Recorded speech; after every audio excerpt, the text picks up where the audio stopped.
I cut out all gluten and casein out of their diet, which can be drastic, and it is drastic, but for me, I saw for the best results.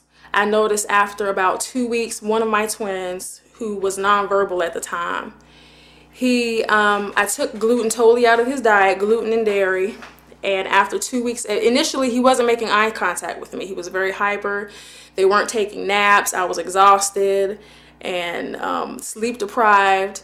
I started with a gluten-free, casein-free diet, cold turkey, and within 2 weeks they were napping.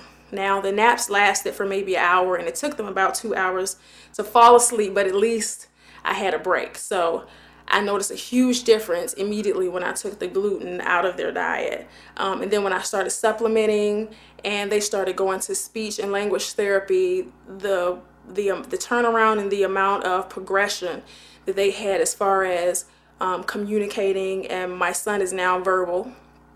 The amount of progression sped up pretty quickly, and it even surprised our speech language pathologist. Some alternatives, because oftentimes our children are very picky and very particular, and they may only want to eat one particular thing. So the best thing that I can say, or the easiest thing that I can say to do, is to just find that food that they like and get a gluten-free version of it. And for instance, spaghetti. A lot of kids like spaghetti. If your child likes the texture and can deal with the texture of spaghetti, gluten-free spaghetti is excellent, because most spaghettis don't have a taste anyway. This is the gluten-free spaghetti that we use. It's called de Bole's gluten-free spaghetti, and just make sure you read on the back of the ingredients. This has rice flour and rice bran extract, and that's it.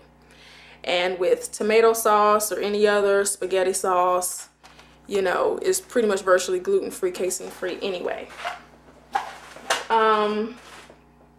Another thing that my boys like, they love pancakes.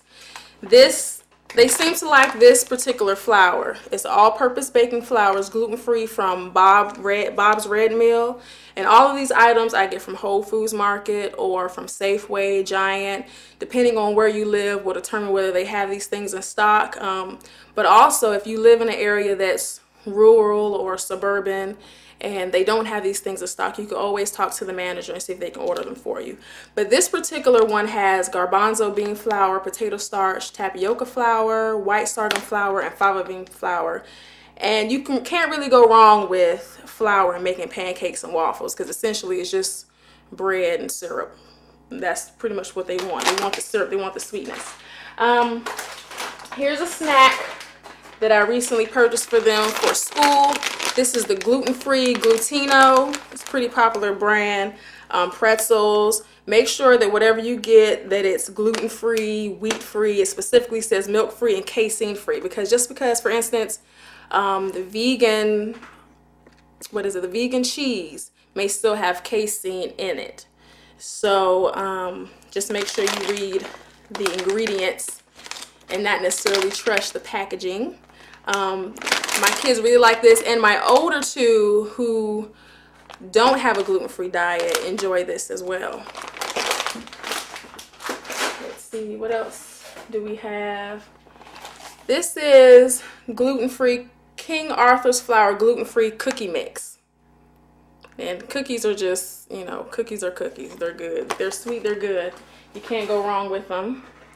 Let's see what else we have. Okay. Their lunches. I pack their lunches every day for school. Jillian's, I have the best result with. This is Jillian's cinnamon, raisin, wheat, gluten, and dairy-free rolls. And what I do in the morning, I warm them up. They have to stay in the freezer, which is how most gluten-free breads are. You have to keep them in the freezer.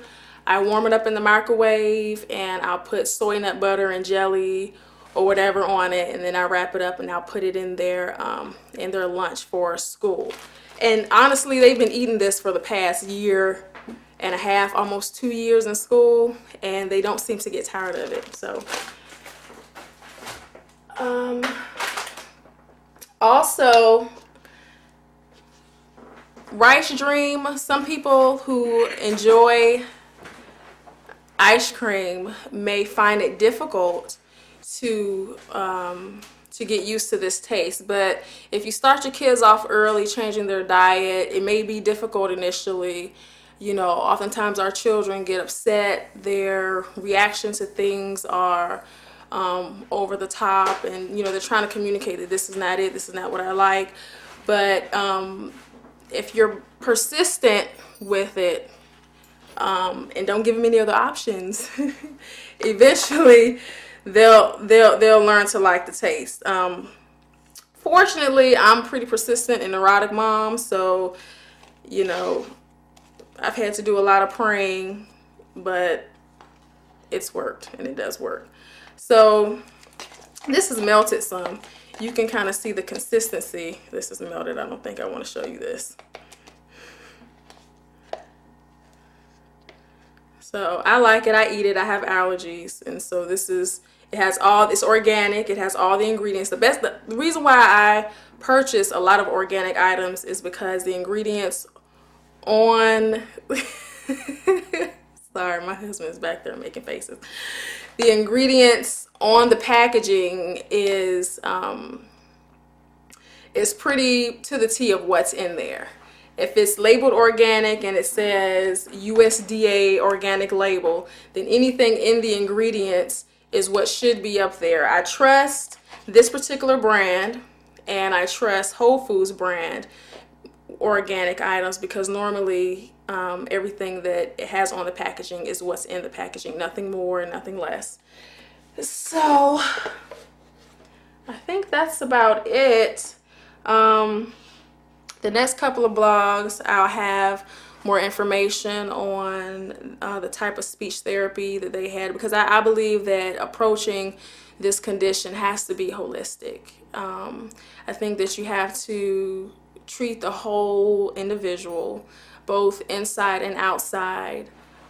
Speech therapy has been a savior for us, so has occupational therapy and applied behavioral analysis. I'll go more into detail in those next time. And just to give you some encouragement, it can be done.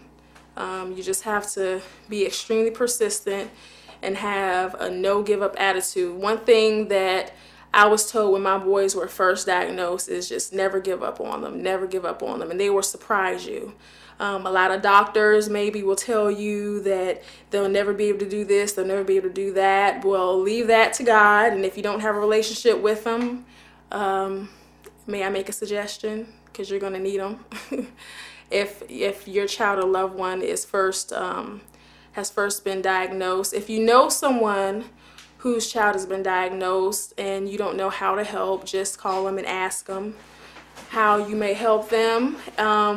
Even if it's to watch a child for a short period of time to give a parent a break, if it's with resources, if it's with cleaning up the house, anything that you can offer is greatly appreciated.